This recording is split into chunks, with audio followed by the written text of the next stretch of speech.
So, we look at the setup here now, so the main difference we made in terms of start position. Yeah. Get that all lined up, okay? Left arm, left elbow, left hand, club shaft to the golf ball there. And you can see now your head is behind the ball to start with, where you want to have it, okay?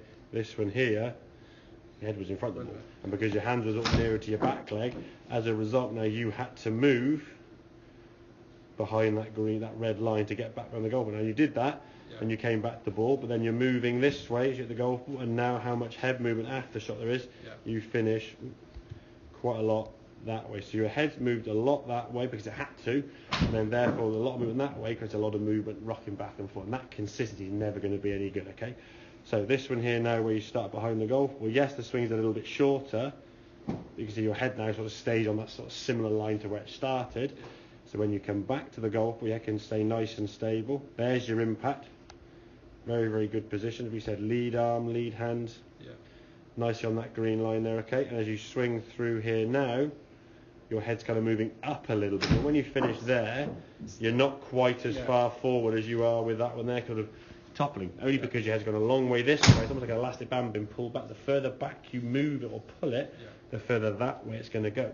Okay? And the only reason you have to go this way is because you set up the start position ahead of the golf ball. So if we can move that ball forward slightly, and again, it almost seems a little bit kind of opposite, but hang on, I'm hitting the ground behind the golf ball, hitting the ball high, why put the ball further forward? But you can see where you've got that, it's only really, I'll extend that line up, down through the left side of your chest, left side of your face there. Now your head can just stay there, stay behind the ball. As you get to the top of the backswing, a good draw to practice from here, get to your backswing spot, and then just this. Even there, you could get a little bit more slide rather than twist, okay? Feels like a lot more than it feels like your hips go over here, doesn't it? So way massive movement, but as we can see, it is moving. But you look at all the tour players, they're probably getting their left leg now a little bit more kind of vertical that way.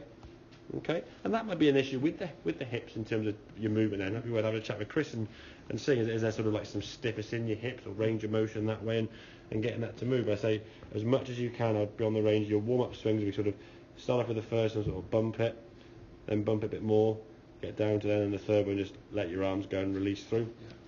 But that's the reason why you get this slightly tilted forward.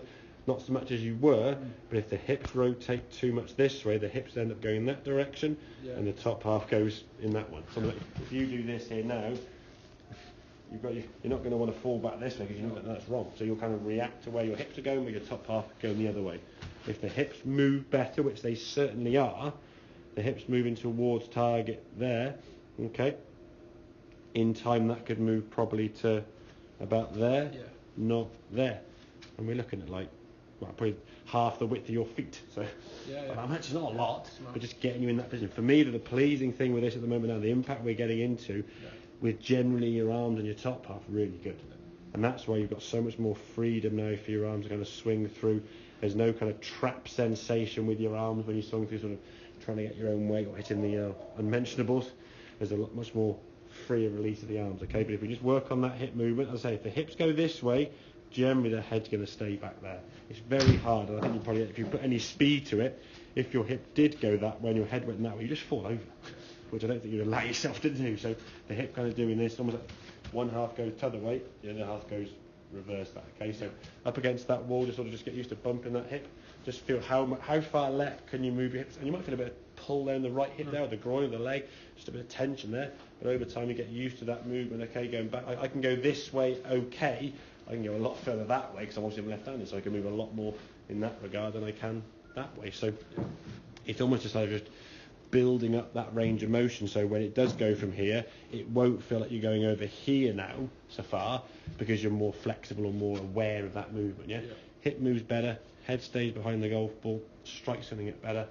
The launch angle is going to be more that way as opposed to up there. So your ball flight is going to be better, more controlled, further with less effort, and reduce the likelihood of the club hitting the ground behind the ball here and fatting it and doing all sorts of things. Okay, mate? Makes sense? Very good. Okay, have a few more, buddy, and we'll see how they go from there. Okay, but good stuff. Swinging it well.